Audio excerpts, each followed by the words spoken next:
ભાવનગર જિલ્લાના મહુવા માર્કેટિંગ યાર્ડમાં સફેદ ડુંગળીના ભાવ 270 રૂપિયા સુધી પહોંચ્યા। ભાવનગર જિલ્લાના મહુવા માર્કેટિંગ યાર્ડમાં આજે ખેડૂતો પોતાની વિવિધ જણસીઓ લઈ અને વેચાણ અર્થે આવ્યા હતા। મહુવા માર્કેટિંગ યાર્ડમાં ખાસ તો છેલ્લા ઘણા સમયથી લાલ તેમજ સફેદ ડુંગળીની પણ આવક નોંધાઈ રહી છે। યાર્ડમાં આજે થયેલ હરાજીમાં લાલ ડુંગળીના ભાવ 40 રૂપિયાથી લઈને 262 રૂપિયા સુધી રહ્યા હતા। ગઈકાલની સરખામણીએ લાલ ડુંગળીના ભાવમાં 16 રૂપિયાનો વધારો નોંધાયો છે। આ સાથે જ આજે 11,096 કટા લાલ ડુંગળીનું વેચાણ કરવામાં આવ્યું હતું। મહુવા માર્કેટિંગ યાર્ડમાં સફેદ ડુંગળીના ભાવ 40 રૂપિયાથી લઈને 270 રૂપિયા સુધી નોંધાયા હતા। આજે 85,000 કટા સફેદ ડુંગળીનું વેચાણ કરવામાં આવ્યું હતું।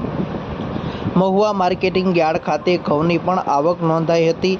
મહુવા માર્કેટિંગ યાર્ડમાં આજે 157 કટા ઘઉં ટુકડાનું વેચાણ કરવામાં આવ્યું હતું, જેના એક મણના ભાવ 350 રૂપિયાથી લઈને 579 રૂપિયા સુધી રહ્યા હતા। આ સાથે જ આજે બાજરીની પણ 768 કટાની આવક નોંધાઈ હતી, તેના ભાવ 371 રૂપિયાથી લઈને 633 રૂપિયા સુધી મહુવા માર્કેટિંગ યાર્ડમાં આજે રહ્યા હતા। આ સાથે જ મહુવા માર્કેટિંગ યાર્ડમાં આજે સફેદ તલના ભાવ 1,000 રૂપિયાથી લઈને 2,006 રૂપિયા સુધી રહ્યા હતા।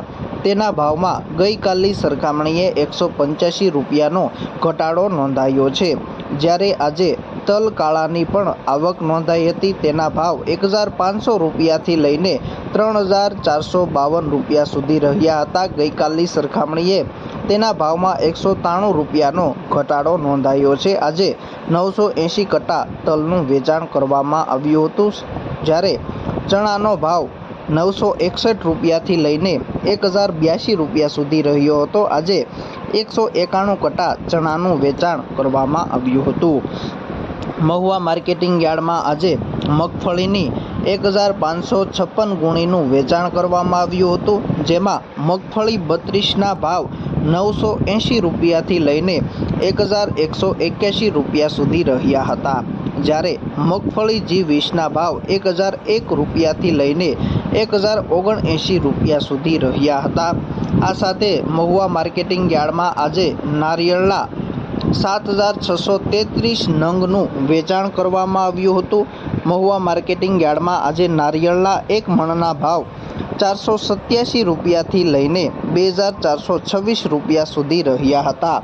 નારિયેળના ભાવમાં ગઈકાલની સરખામણીએ 5 રૂપિયાનો વધારો નોંધાયો છે। આ સાથે જ આજે જીરુના પણ 23 કટાનું વેચાણ કરવામાં આવ્યું હતું, જેના ભાવ 2,850 રૂપિયાથી લઈને 3,950 રૂપિયા સુધી પ્રતિ મણે ભાવ આજે રહ્યા હતા।